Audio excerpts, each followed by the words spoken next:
Donc, on va commencer les shiur maintenant. On en parle de la Mishnah dans Perek Aleph de Maseret Avot, Mishnah Yudbet. Donc, la Mishnah, normalement, tout le monde commençait, ce Shabbat, on a commencé à faire les Mishnayot. C'est ça qu'on a l'habitude de faire les Mishnayot Avot entre Pesach et Shavuot, parce que les Mishnayot Avot, c'est les Mishnayot de Moussar. Ça nous apprend le comportement exact qu'il faut avoir d'après vis-à-vis à la Torah. Donc, le premier péril qu'on a fait la semaine dernière, je voulais m'appuyer sur une Mishnah qui est assez intéressante. Pourquoi c'est assez intéressant? Tout le monde le sait, on en parle déjà plusieurs fois, on en a parlé, mais on peut en parler une fois. La période de Sfirat HaOmer, c'est une période de deuil. Pourquoi c'est une période de deuil? Parce qu'on avait les élèves de Rabbi Akiva, 24 000 élèves qui sont partis entre Pessah et l'Akba Omer. Donc, c'est pour ça que tout le monde sort en deuil, on ne coupe pas les cheveux, on ne rase pas la barbe, on reste comme ça. Normalement, on n'écoute pas la musique. Bon, cette année, c'est un peu différent, comme la vidéo que j'ai envoyée juste avant Shabbat. On est plus toléré pour écouter la musique parce qu'on est tous confinés à la maison, comme il a dit Yitzhak Yosef, et plusieurs d'autres rabbanim ont suivi leur décision de la halakha. Donc, cette année, c'est un peu différent par rapport à ça. Mais la Gemara, elle dit, comment?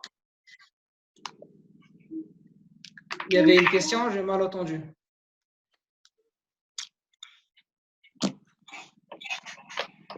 Ok. Donc, comme je disais, la Gemara, elle dit pourquoi les élèves de Rabbi Akiva ils sont partis dans cette période-là. La Gemara, elle dit comme ça, Mishum shelon nagu kavod ze bazé. Donc, ils n'avaient pas assez d'honneur un envers l'autre. Donc, la Gemara, elle en parle là-bas. Il y a beaucoup de mefarshim qui expliquent. On ne va pas trop rentrer dedans, c'est pas mon shiur maintenant. Mais en deux mots, on voit que la raison pourquoi en fait ils sont partis, il y avait cette épidémie à cette époque-là, c'est parce qu'il n'y avait pas assez de respect entre les élèves de Rabbi Akiva. Si je prends la Mishnah qu'on va en parler maintenant, donc Hillel Veshamay Kiblou Mehem. Le premier pérec de Masechet Avot, on en parle de Zugot, plusieurs Zugot qu'ils ont étudié la Torah, qu'ils ont appris, qu'ils étaient transmis les halachot, et Hillel Veshamay, ils étaient Mekabel de Shmael et Avtalion, et Hillel Omer. Et Vemitalmidav chez Aaron. Donc j'ai traduit, soit il faut être un élève d'Aaron, Aaron Akohen bien évidemment. Pourquoi? Parce que Aaron Akohen il était Ohev Shalom, Verodef Shalom, Ohev et Abriot ou Mekarvan la Torah. Donc il avait 4 qualités. Si je comprends bien la Mishnah, donc Aaron Akohen il avait 4 qualités. Premièrement, il était Ohev Shalom, ça veut dire il a aimé la paix. Deuxièmement, Verodef Shalom. Donc, il était à la poursuite de la paix. Il a poursuivi la paix comme il pouvait poursuivre. Ohev et Abriot, il a aimé aussi les êtres humains. Ou Mekarvan la Torah, il les rapprochait à la Torah. Donc, ça, c'est la traduction que la Mishnah, elle dit simplement. On va essayer de comprendre un peu plus profondément, d'essayer de rentrer plus dans la Mishnah pour comprendre qu'est-ce qui s'est caché à l'intérieur. Il y a plusieurs questions que je me pose quand je fais la Mishnah. Première question, à la place des Hillel, normalement, je ne devrais pas écrire toute cette phrase-là. Simplement, Hillel Omer, Ayez Ohev Shalom, soit Ohev Shalom. Si on regarde les autres Mishnayot, personne n'a fait référence. Personne n'a dit soyez comme l'autre. Personne n'a dit une chose pareille. Tout le monde disait la même chose. Il faut être comme ça. Il faut être comme ça. Le premier qui dit une phrase pareille, c'est Hillel. Eve mitalmidav shel Aaron. Qu'est-ce que j'ai besoin de cette phrase? Tu peux me le dire direct. Soit Ohev Shalom, soit une personne qui aime la paix, soit une personne qui va être à la poursuite de la paix. Qu'est-ce qu'il faut préciser? C'est ma première question. Deuxième question, si je vais essayer de traduire littéralement le mot Rodef Shalom, on aura un petit problème. Pourquoi? Rodef, ça veut dire poursuit. Shalom, ça veut dire paix. D'accord? Donc, si j'ai traduit littéralement, c'est une personne qui poursuit la paix. Quand je parle en hébreu, je vais dire une personne qui poursuit la paix, c'est-à-dire c'est une personne qui est contre la paix. Ce n'est pas une personne qui est pour, c'est une personne qui est contre. Il y a juste du bruit. Bon, ok. Donc, c'est une personne qui est contre la paix. Ce n'est pas une personne qui poursuit pour être avec, c'est une personne qui est contre. Si je vais dire en hébreu une personne qui poursuit la paix pour être avec, ça devait être écrit Verodef Achar Hashalom. Et si vous voulez, on peut faire une référence. il y a une phrase assez connue qu'on dit collaborer min akavod, akavod rodef acharav, ve kol rodef achar akavod borach menu. Une personne qui se sauve du kavod, de l'honneur, l'honneur il va le poursuivre. Par contre, une personne qui poursuit le kavod va s'éloigner. Donc, le mot, la phrase en hébreu, encore une fois, ça a été rajouté le mot achar, derrière. Si en hébreu, je ne dis pas le mot derrière, automatiquement, ça veut dire que je suis rodef, je suis contre. Et si vous voulez une autre référence, il y a une Gemara Sanhedrin. La Gemara Sanhedrin, on parle de Dinei Rodef. Rodef, c'est une personne qui suit quelqu'un pour le tuer. Il s'appelle Rodef. Donc, le mot Rodef, c'est un mot négatif. Normalement, si il voulait dire qu'il faut poursuivre les shalom pour être avec les shalom, il fallait écrire Verodef Achar Shalom. Troisième question, et je m'arrête avec la question ici, qui est un peu bizarre pour moi. Oev Shalom, j'ai bien compris. Rodef Shalom, je comprends très bien aussi. Oev et Tabriot, ça marche. Par contre, au Mekarvan la Torah, il n'y a pas de sens. Il n'y a pas de sens. C'est-à-dire, si tu me parles maintenant vis-à-vis à une personne à ses prochains, aux autres, donc tu me dis, il faut aimer la paix, super. Il faut poursuivre la paix, très bien aussi. Il faut avoir l'amour du prochain, c'est très très bien aussi. Mais le Kavan la Torah, c'est rien à voir. Le Kavan la Torah, c'est rien à voir dans cette histoire. Donc il faut comprendre qu'est-ce qu'il a écrit exactement Hillel, qu'est-ce qu'il voulait dire. Avant que je vais expliquer tout ça, je vais m'arrêter un instant sur le mot shalom. Donc, nous, on traduit en français, shalom, ça veut dire la paix. Shalom, ce n'est pas forcément veut dire la paix. Vous savez, la Gemara, elle dit, il y a une Gemara Shabbat. La Gemara Shabbat, elle dit, donc ça doit être dans le Daf Yomi, c'est lui qui fait, ça s'est passé il y a quelques jours. On dit, Asur lomar shalom bevet amrechat. C'est une personne qui va se baigner, qui va dans une sauna, dans une piscine. Il ne peut pas dire le mot shalom. Il y a une marque dans l'acronyme. Est-ce que dire, bonjour, etc., on peut ou non, mais en tout cas, le mot shalom, c'est interdit. Pourquoi le mot shalom, c'est interdit? Alors, la Gemara là-bas, elle dit, Mishum sheshmo shel HaKadosh Baruch Hu shalom. Parce que le nom de Hachem, c'est aussi shalom. Sheneemar, vayikra lo, Hachem shalom. Donc, là-bas, on en parle de Gidon. Gidon, il a construit un misbeach pour Hachem. Et il a appelé à la fin qu'il a construit le misbeach, il a dit, Hachem shalom. Donc, on voit que Gidon, il a appelé Hachem, Shalom. Donc, c'est encore un surnom de Hachem, c'est Shalom. C'est pour ça qu'on ne peut pas dire le mot de Hachem, donc le nom de Hachem, donc Shalom, dans un Bet Amichatz. La même raison, il y a le Shulchan Aruch Siman Peitet qui dit qu'une personne qui est avant la Tfila, il ne peut pas dire à son ami Shalom, il ne peut pas dire Shalom Alecha. Donc, il peut dire bonjour, Tzafratava, Boker Tov, etc. Mais le mot Shalom, il ne peut pas. Pourquoi il dit le Shulchan Aruch? Parce que le nom de Hachem, c'est Shalom. Il explique le Mishnah Bura. Impossible que je vais bénir une personne avec le mot Shalom, que c'est le nom de Hachem, que je n'ai même pas béni Hachem. C'est pour ça, avant la Tfila, je ne peux pas parler avec quelqu'un, bénir quelqu'un et dire à quelqu'un Shalom, tant que je suis avant la Tfila. Donc, le nom de Hachem, c'est Shalom. On a encore une autre chose à comprendre maintenant. Pourquoi le nom de Hachem, c'est Shalom? Qu'est-ce qu'il y a de spécial dans le mot Shalom qu'Hachem, il va s'appeler Shalom? À la fin de premier pérec de Masechet Avot, donc Mishnah Yutret, on a une autre Mishnah, c'est écrit Rabban Shimon ben Gamliel Omer Al Shaloshat Devarim Ha'olam Omed Al Hadin, Al Ha'emet ve Al Ha'Shalom. Donc, le monde, il se tient sur trois choses principales. Premièrement, c'est le din, c'est le juge. Deuxièmement, c'est le emet, la vérité. Troisièmement, le shalom, la paix. C'est quoi ce shalom? C'est quoi ce shalom qui fait une partie de base de choses que le monde se tient dessus? Donc maintenant, on va essayer de comprendre un peu plus. Qu'est-ce qu'on dit d'Aaron à Cohen? Soit un élève d'Aaron à Cohen. C'était quoi Aaron à Cohen? Aaron à Cohen, on raconte sur lui que s'il voyait une personne qui est en bagarre avec un autre, donc le Midrash il raconte qu'en fait, qu'est-ce qu'il va faire? Il s'appuie contre sa nature et il va commencer à faire la paix entre les deux. Donc, on va supposer qu'il y a Reuven et Shimon qui sont en train de disputer. Aaron à Cohen, il va chez Reuven, il demande pourquoi tu disputes avec Shimon, qu'est-ce qui s'est passé? Shimon lui dit écoute, il m'a fait ça, il m'a fait ça, il m'a fait ça, il raconte, je ne sais pas, tous les salades qui peuvent exister dans le monde entier. À ce moment-là, Aaron, il retourne chez Reuven. Il dit pourquoi tu disputes avec Shimon?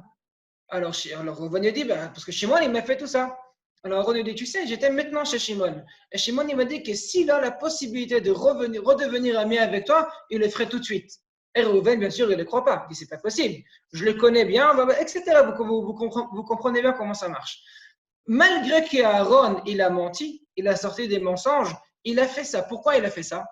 Parce que c'est écrit Gadol HaShalom, Shafilu Hashem Mocheshemo Alamayim.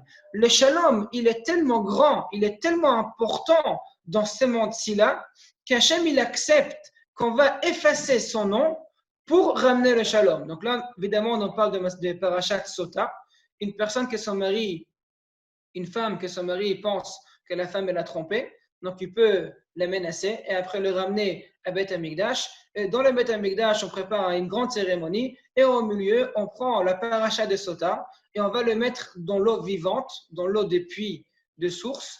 Et à ce moment-là, l'encre qui était écrite cette paracha de Sota, il va s'effacer dans l'eau. Et normalement, on ne peut pas effacer le nom de Hachem. Malgré ça, Hachem, il a dit, pour une Sota, pour une paracha de Sota, on va effacer mon nom. Pourquoi?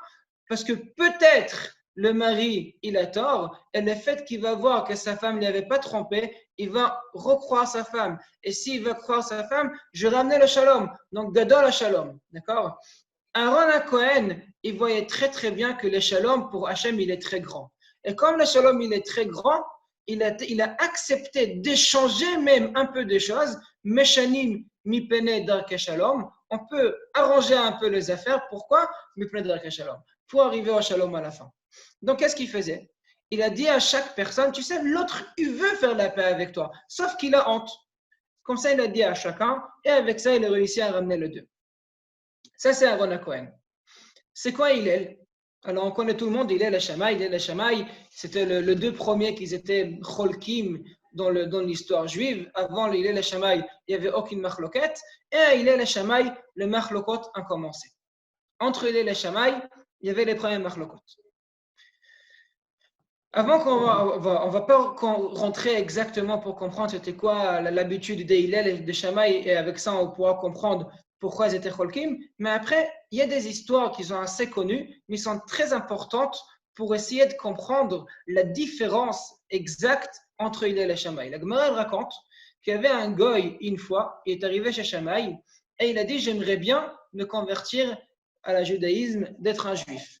Sauf que j'ai une condition. La condition que tu m'apprends la Torah entièrement, que je suis debout sur un seul pied. » Donc, bien évidemment, c'est impossible. Shammai, il a entendu ça. C'est écrit la Gemara, il a dechafo be'amat hadbinyan chez Beyado. Donc, il a pris, je ne sais pas c'est quoi exactement amat hadbinyan, mais à mon avis, ça doit être un bâton comme ça pour mesurer les espaces exacts. Et avec ça, il a poussé la personne à l'extérieur. La personne, il arrive à l'extérieur, il cherche qu'est-ce qu'il peut faire. Il tombe chez Hillel. Il arrive chez Hillel et la cérémonie commence. Il rentre chez Hillel et il dit, écoute, monsieur Hillel, j'aimerais bien me convertir à la judaïsme. Alors Hillel, il dit avec plaisir, sauf j'ai une condition. C'est quoi la condition? Que tu m'apprends la Torah entièrement quand je suis debout sur un seul pied. Donc Hillel, il dit, il n'y a pas de problème. Alors, déjà, le goy, il est un peu étonné parce que Shammai, il avait presque frappé et Hillel, il accepte. Et Hillel, il sort la phrase, Man desani alach lechavrach lata'avid ve'idach zilgmor. C'est-à-dire, quelque chose que toi tu détestes, tu ne fais pas aux autres. Et la suite, va étudier. C'est-à-dire que si Hillel, il voulait, on va dire, prendre la Torah et la sortir dans une seule phrase, c'est ça sa phrase. Man desani alach, quelque chose que toi tu détestes, ne fais pas aux autres. C'est-à-dire que pour Hillel, la Torah entièrement, et on en parle de mitzvot chez Ben Adam l'Chavero, entre moi et mes entourages et mes amis, et Ben Adam l'Makom, les mitzvot qui entre moi et Hachem, pour Hillel, tout ça, si j'aimais la phrase Man desani alach, ça résout tous les problèmes. Comment c'est possible? Alors la Gemara, elle explique, ce n'est pas la Gemara directe, mais Rashi il amène une référence, mais après, celui qui veut regarder, c'est écrit un peu plus clair là-bas. Là, on explique là-bas l'explication qu'en fait, si je prends la Torah, elle est très simple. Man desani alach, quelque chose que toi tu détestes, tu ne fais pas à tes proches, tu ne fais pas aux autres. Après la suite, tout on peut venir avec kal vachomer, avec forcerie. Si la base des choses, je ne peux pas les faire parce que moi je ne les aime pas, il y a sûr que d'autres choses que je ne pourrais pas le faire. Et là-bas, on explique un peu plus sérieux que ça. Donc, pour Hillel, c'est quoi la Torah en 2 mots? C'est Mandesan Yalach Lechavach Lot Avid. C'est exactement la même explication qu'on va expliquer le mot Shalom. Le mot Shalom, c'est quoi? Qu'est-ce qu'on a dit avant? C'est la paix. Être en paix avec les autres. C'est-à-dire, ne fais pas aux autres les choses qu'eux, ils détestent. Ça, c'est la paix en 2 mots. Ça, c'est la paix. Mandesan Yalach Lechavach Lot Avid. Deuxième histoire qu'il y avait entre Hillel et Shammai. Il y avait un goy qui était en train de se balader, je ne sais pas où exactement, et il s'est retrouvé dans un Beth Midrash. Il a entendu les enfants en train d'étudier, c'est écrit les habits des Kohen Gadol. Donc il a dit c'est tellement merveilleux les habits des Kohen Gadol, j'aimerais bien me convertir et devenir Kohen Gadol. Donc il va chez Shammai, il tape à la porte. Shammai, il fout dehors, il dit c'est pas possible, je suis désolé. Être converti pour devenir Kohen Gadol, ça ne marche pas. Donc sort dehors. La Gemara dit la même chose. Il a repoussé avec le bâton de construction qu'il avait dans sa main. La personne, il est parti chez Hillel Azaken et il a dit la même chose. J'aimerais bien me convertir pour devenir Kohen Gadol. Hillel lui a dit attends. Si maintenant j'ai envie de construire un immeuble, est-ce que je peux construire avant de savoir comment on construit? Si je vais faire la guerre, est-ce que je peux faire la guerre? Est-ce que je peux être direct général avant d'être un soldat tout simple? Alors le gars il répond non, c'est pas possible. Il faut commencer par les bases. Donc il lui répond ben, c'est pareil. Si tu veux te convertir, convertis-toi. Va apprendre toutes les bases pour le Kohen Gadol et par la suite, Bezrat Hashem, on verra si on peut te mettre Kohen Gadol. Le goy, il a accepté, il s'est converti, il est parti étudier tout ce qu'il fallait étudier. À un moment donné, il est arrivé dans le passage qui est écrit Vehazar Akarev Yumat. Et il se dit si un Israël qui n'est pas Kohen et il se rapproche vers le Kodesh, il va mourir. Moi, que je suis converti, c'est sûr que je ne pourrais pas être Kohen Gadol. Donc pourquoi il a accepté? C'est écrit qu'il est retourné chez Hillel. Et quand il arrive chez Hillel, il pose la question comment tu m'as dit que je pourrais être Kohen Gadol? Je ne peux pas, c'est écrit Vazar Karev Yumat. Alors il lui répond je savais que tu ne peux pas être Kohen Gadol. Mais je veux aussi que tu veux te convertir. Et le fait que tu voulais te convertir, je t'ai aidé à te convertir.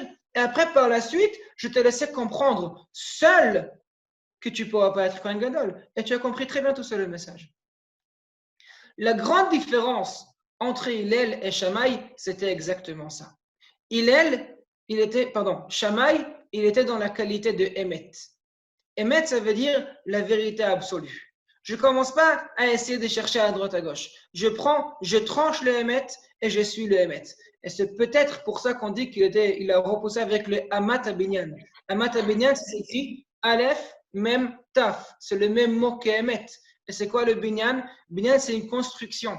Donc pour Shammai, pour, on va dire, protéger la construction juive, il faut avoir le émet à la main toujours. Donc une personne qui vient pour détourner des choses, qui vient avec, tu m'apprends la Torah entièrement avec un seul pied debout, ou bien pour être Kohen Gadol, ça c'est contre le émet, contre la construction juive. C'est pour ça qu'il est repoussé à l'extérieur. Que par contre Hillel, on n'a pas dit qu'il est contre le émet, mais qu'est-ce qu'on a dit avant? Hillel, il était un élève de Aaron Cohen.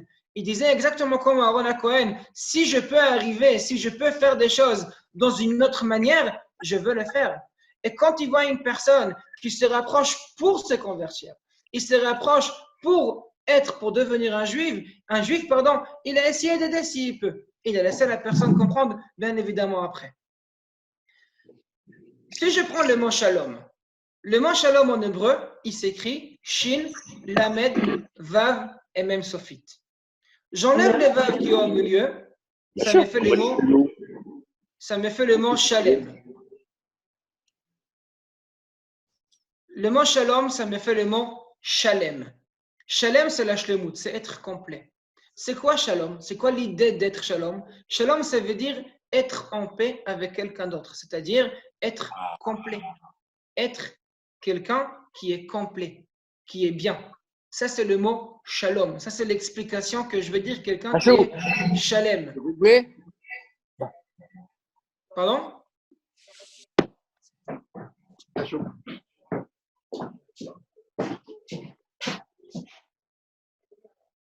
Donc, le mot shalom, ça vient du mot shlemut.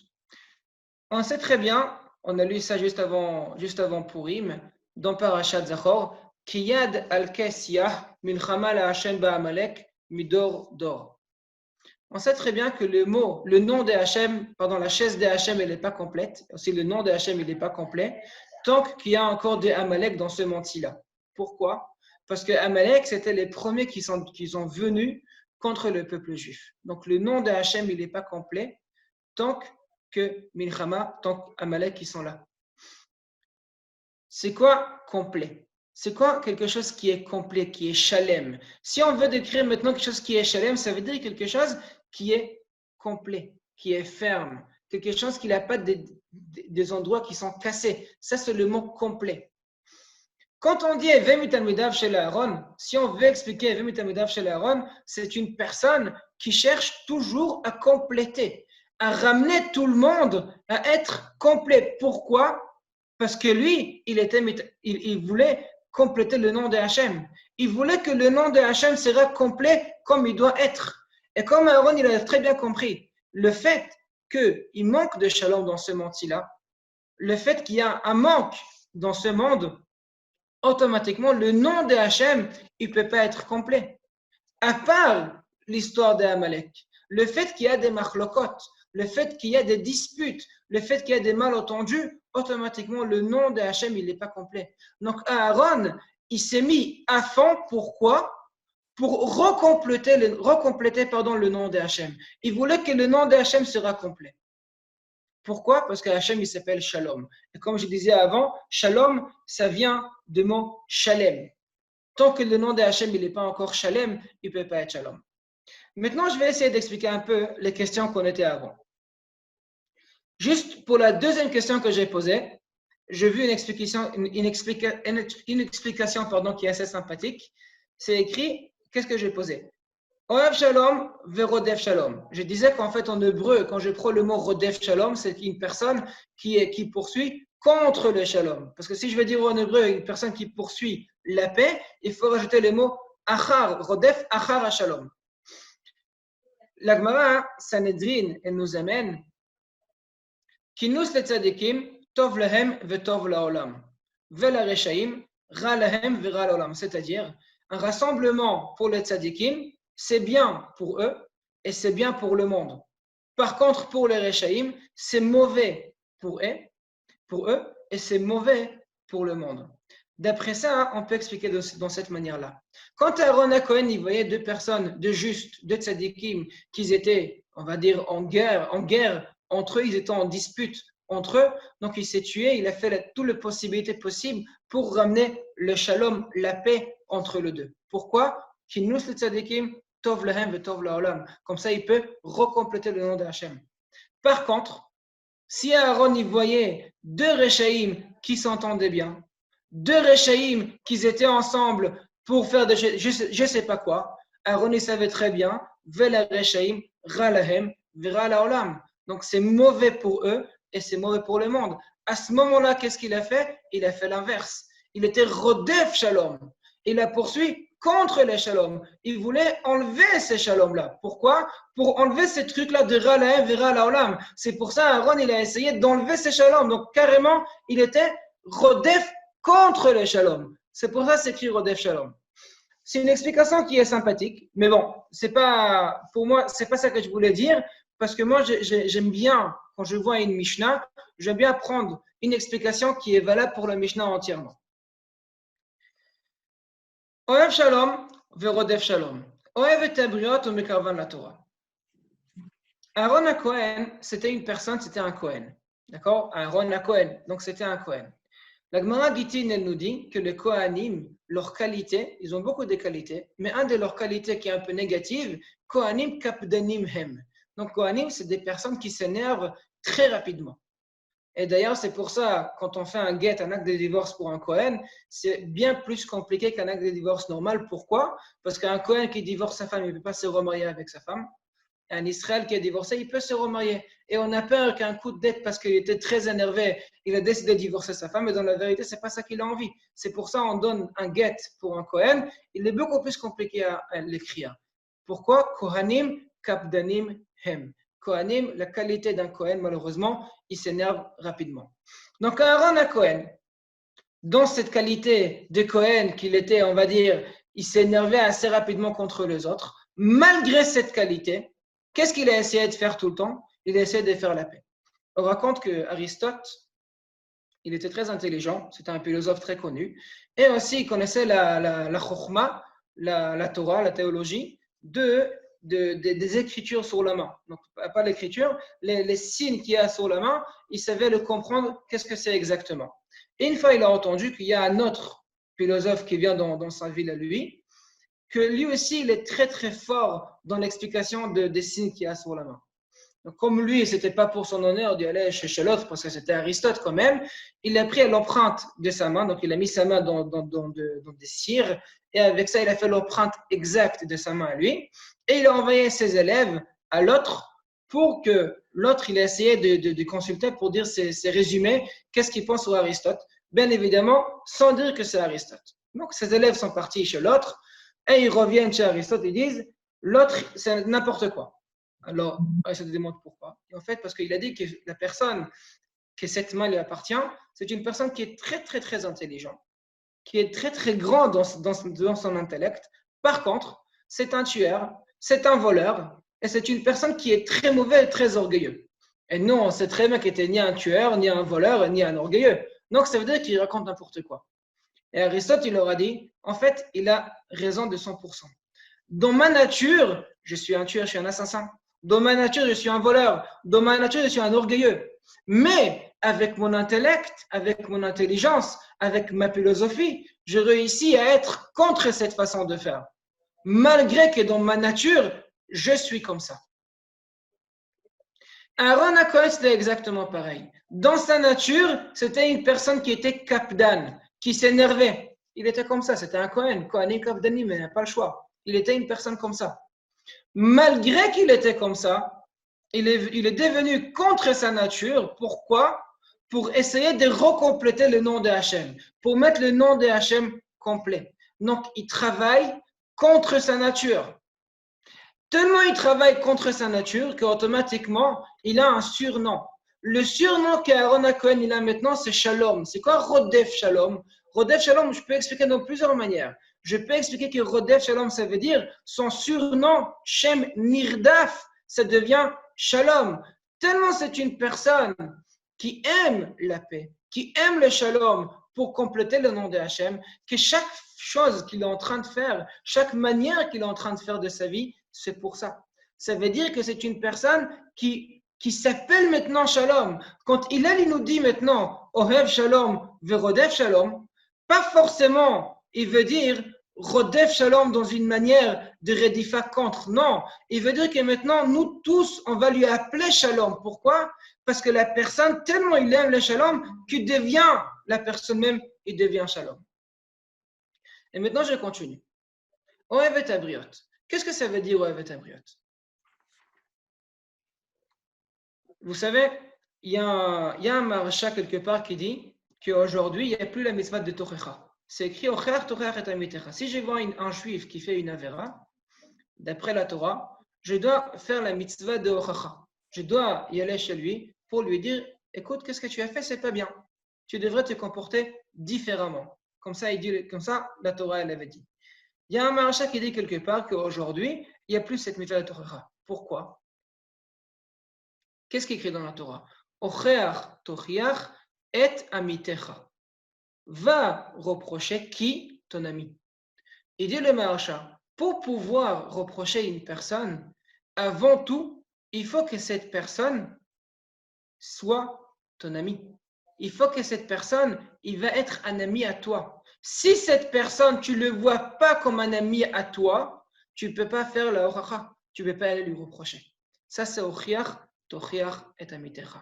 Il dit les Maharsha, malheureusement aujourd'hui, quand je vais rapprocher une personne, quand je vais dire une horacha à quelqu'un, je ne fais pas attention à ça. Quand je ne fais pas attention à ça, c'est plus une mitzvah, c'est une avera. Et comme c'est une avera, il dit le Maharsha, vaut mieux de ne pas faire que faire quelque chose. Qu'est-ce que je vois d'ici? Pour y aller parler avec une personne, avant tout, je dois l'aimer. Si je n'aime pas la personne, si je ne me rapproche pas moi-même à la personne, je ne pourrai pas lui rapprocher non plus. Shlomo HaMelech, dans Sefer Mishlei, il nous amène une phrase qui est extraordinaire. Kamaim hapanim lapanim, ken lev ha'adam la'adam.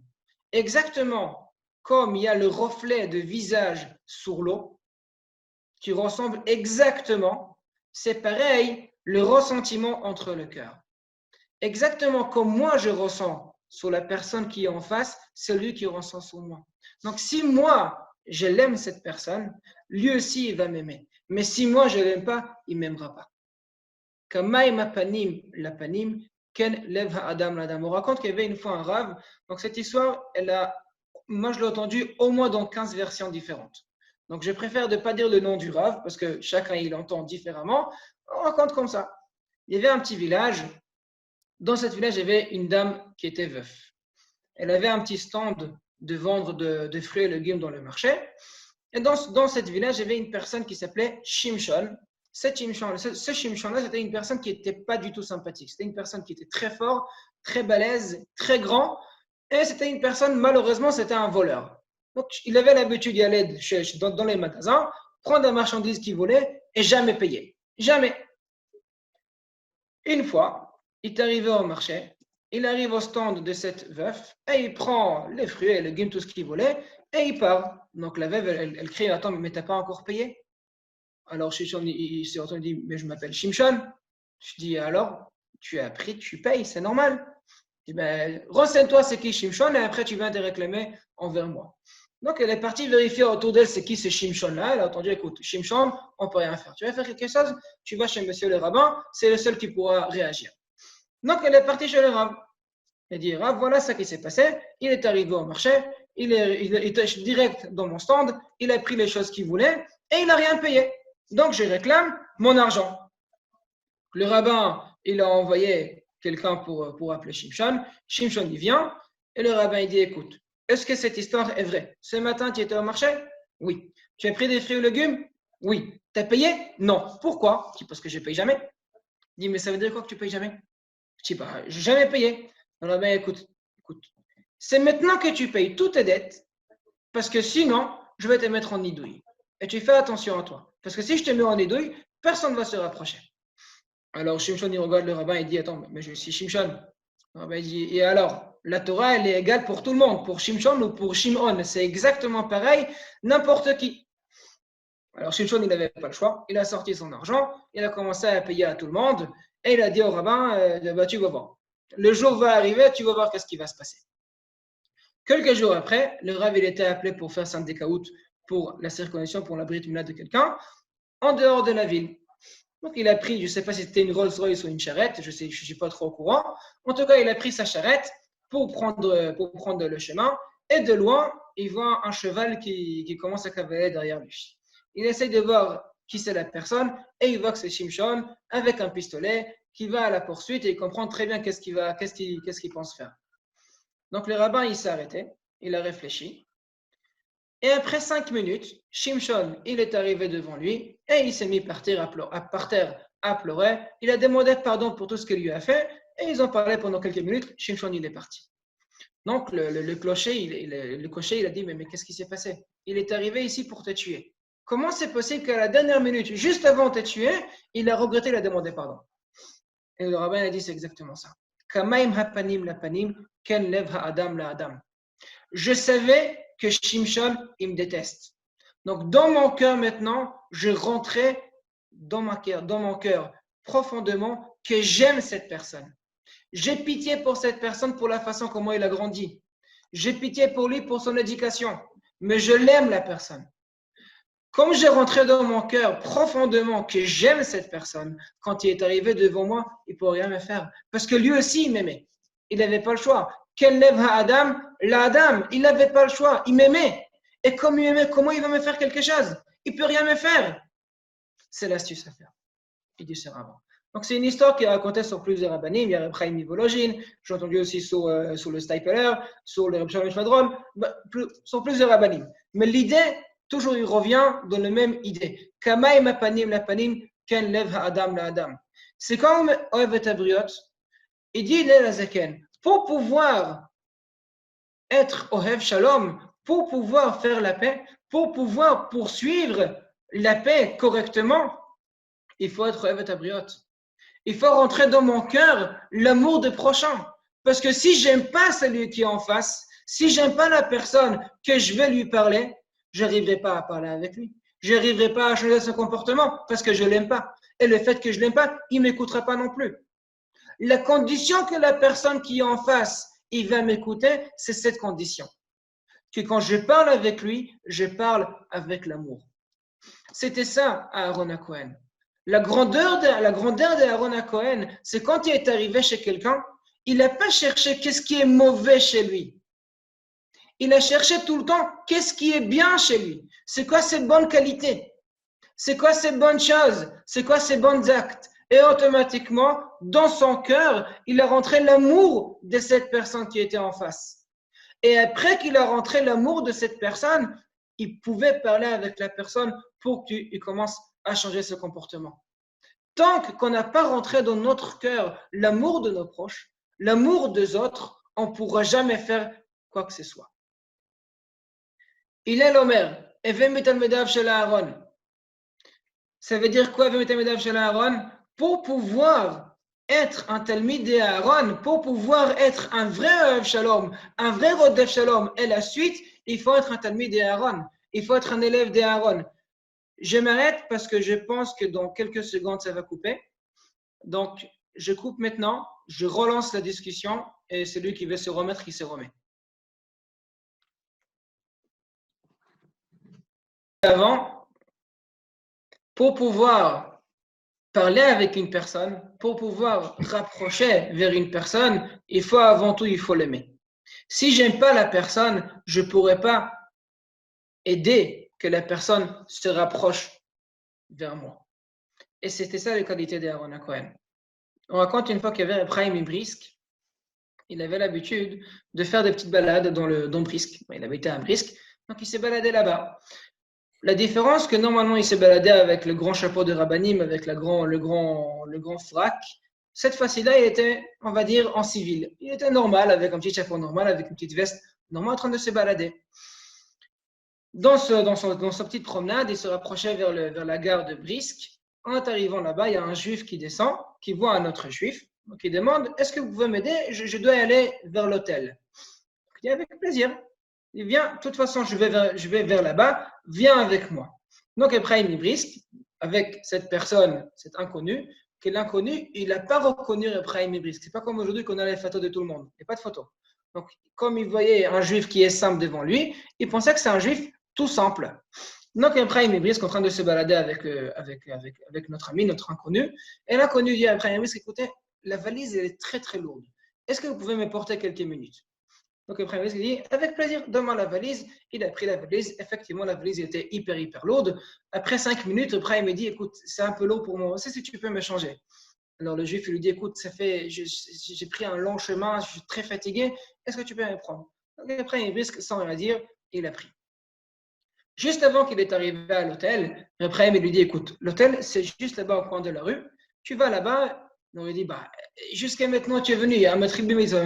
Tu as commencé à faire une mitzvah. Il faut finir la mitzvah. Viens avec moi jusque là-bas. Tu me poses avec moi, Bezrat Hashem, la valise. Et tu rentres chez toi à la maison. Et Ephraim a dit, non, je ne peux pas. Impossible, je ne peux pas. Je rentre là-bas tout seul. Je rentre chez moi à la maison. Donc, il n'a pas vraiment compris. Ephraim, il rentre chez lui à la maison. Les Juifs, il arrive dans l'hôtel et il dort là-bas la nuit. Le lendemain matin, il a dit, j'aimerais bien voir Ephraim Brisk. Donc, il a cherché où il habite, il a trouvé, il tape à la porte. Et là, il rentre chez Ephraim Brisk et il voit en fait la personne qu'hier, il a vu en chemin, qu'il a pris sa valise, qu'il n'a pas accepté de reprendre sa valise. Il avait très honte. Il avait très, très honte. Et là, il a commencé à demander pardon. Et après, il a dit, mais tu n'as pas encore demandé pardon. C'était une grande mitzvah à moi que j'ai fait, que j'étais pris la valise avec moi, que je t'ai ramené au chemin. C'était une grande mitzvah que j'avais fait. Pourquoi tu demandes pardon? Alors le juif dit, dans ce cas-là, alors pourquoi tu ne m'as pas ramené jusqu'à l'hôtel? Pourquoi tu t'es arrêté au coin de la rue? Alors après, il lui a dit, écoute, si je t'aurais amené jusqu'à l'hôtel, qu'est-ce qui serait passé? Je t'aurais amené à l'hôtel. Le propriétaire de l'hôtel, il serait sorti. Et qu'est-ce qu'il aurait vu? Que toi, un invité inconnu, qui vient d'ailleurs, Tu m'as donné ta valise pour te porter jusqu'ici. C'est honteux. Il va te crier. Tu vas avoir honte. Je voulais éviter cette honte. Donc c'est pour ça, au coin de la rue, je t'avais dit au revoir. Ça, c'est Oev et Tabriot pur. Oev et Tabriot, ça veut dire, il passe son temps à réfléchir qu'est-ce qu'il peut faire pour les autres. Comment il peut réagir que pour les autres, ça va être mieux. Ça, c'est Oev et Tabriot. Et maintenant, on va essayer de comprendre la suite. Donc, il a l'Omer. Il avait dit, Evem Talmidav shel Aaron. Soit un élève d'Aaron à Cohen. Et c'est quoi un élève d'Aaron à Cohen? C'est être Oev Shalom. Et c'est quoi être Oev Shalom? De devenir dans un stade de Rodef Shalom. Donc, d'être exactement comme Aaron à Cohen, d'arriver dans une manière que tu vas être appelé Shalom. Tout le monde va dire, ah, cette personne est arrivée, et bien le Shalom va arriver avec lui. Et comment tu vas le faire? Avec Oev et Tabriot. Et si tu vas le faire, il dit il est la Zaken, automatiquement, il y aura au Mekarvan la Torah. Pourquoi? Parce que quand une personne, il voit un comportement de quelqu'un qui est bien, un comportement d'une personne qui est propre, un comportement d'une personne que tout le monde aime à côté de lui, et la personne aime, il aime tout le monde, qu'est-ce qu'il dit automatiquement? Il dit, regardez les enfants de Hachem, regardez les Juifs, regardez comment eux, ils se comportent, regardez comment cette personne-là, il se comporte. Ça s'appelle Kiddush Hashem. Et automatiquement, pour réagir sur les autres, pour essayer d'approcher les autres vers la Torah, ça va être beaucoup plus facile. Donc, d'après Hillel, c'est un enchaînement. Une personne qui va se mettre être Talmidav chez Aaron, qui va se dire à partir de maintenant, je deviens un élève d'Aaron à Cohen, je vais me comporter comme Aaron a Cohen se comportait, automatiquement, il doit s'enchaîner les quatre choses. Oev Shalom, Verodef Shalom, Oev et Tabriot ou Mekarvan la Torah. Parce que chaque chose dépend des autres. Si l'Oev Shalom correctement, comme Aaron il est Oev Shalom, automatiquement il va être Oev Shalom. Parce que son nom il va s'appeler Shalom. S'il le fait correctement, forcément il Oev et Tabriot. Forcément il aime les autres. Parce que s'il n'aime pas les autres ne vont pas écouter. Impossible. Et si les trois conditions il a accompli correctement, donc là, on met la Torah. Automatiquement, tout le monde va se rapprocher vers lui et il pourra rapprocher tout le monde à la Torah. Mais tout ça comment? Avec le Hav Shalom. Et c'est incroyable de voir que c'est Hillel qui dit ça. Hillel, que la façon comment il a converti les autres, comment il a fait ça, il n'a pas fait dans une façon difficile. Il a essayé d'écouter ce que la personne lui veut entendre et avec ça, il a continué. Tu veux entendre la Torah sur un seul pied? Il n'y a pas de problème. La Torah, elle peut se concentrer dans cette phrase. Quelque chose que toi tu détestes, tu ne fais pas aux autres. Tu veux te convertir pour devenir Kohen Gadol? Il n'y a pas de problème. Convertis-toi. Apprends la Torah et après tu seras tout seul que tu ne pourras pas être Kohen Gadol.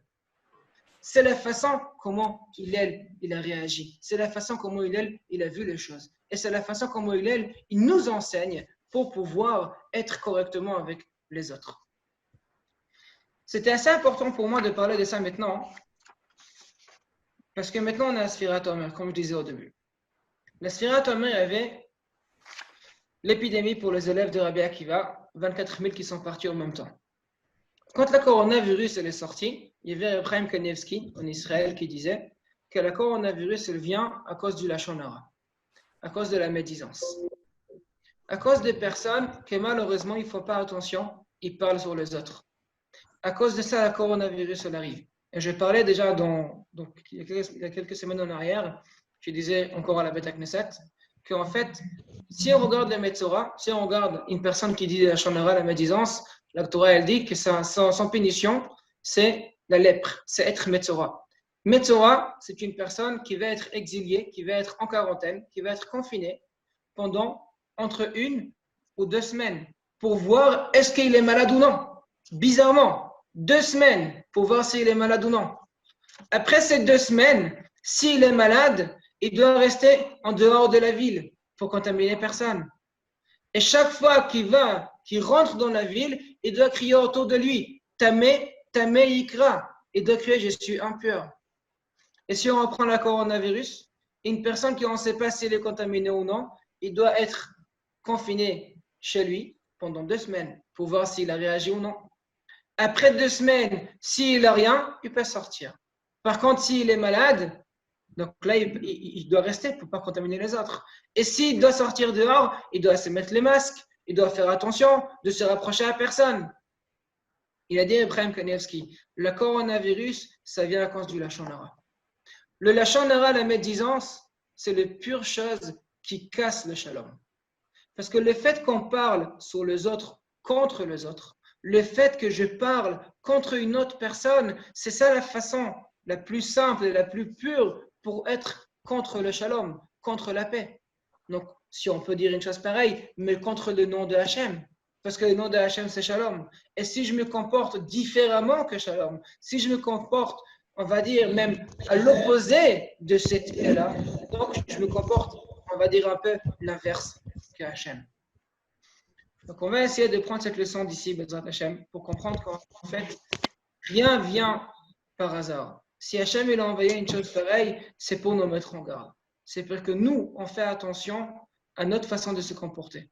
Alors, je ne sais pas si ça va s'arrêter le 11 mai, donc ça fait liaison avec l'Akba Omer. L'Akba Omer, c'est le lendemain, donc je ne sais pas exactement comment ça va se passer. Mais après, l'épidémie peut s'arrêter. Et qui peut l'arrêter? C'est que nous. Quand il y avait l'épidémie dans la Torah avec Korach, Aaron Cohen, il a pris la Martha. La Martha pour faire le Ketoret au milieu. Le Ketoret, c'est Reach Nichoach l'Hachem. Le Ketoret, ça fait l'odeur de plaisir pour Akadosh Baruch Hu. C'est exactement l'inverse de la Shonara. La Shonara, c'est écrit Akadosh Baruch Hu sonné de la Torim. Hachem, il déteste les médisances, les personnes qui disent de la médisance. Donc, peut-être la Shonara que malheureusement, on a pris trop d'habitude de faire, c'est ça qui casse tout, malheureusement. Donc, on va essayer de prendre cette leçon de notre Mishnah de Ohev Shalom Verodef Shalom et aussi des Sfirat Omer, de deuil des Sfirat Omer pour les Kohanim, pour les élèves de Rabbi Akiva, pour essayer de se renforcer contre le Lashon Hara, essayer de se renforcer malgré qu'on est à la maison, on n'a pas beaucoup de choses à parler, je sais. Malgré ça, on va essayer de se renforcer contre de la médisance, essayer de parler que des choses propres. Et Bezrat Hashem, qu'Hachem nous protège, qu'Hachem il nous envoie la Géoula, Hashem, Bezrat Hashem, très bekarov. Et voilà. Bonne soirée à tout le monde.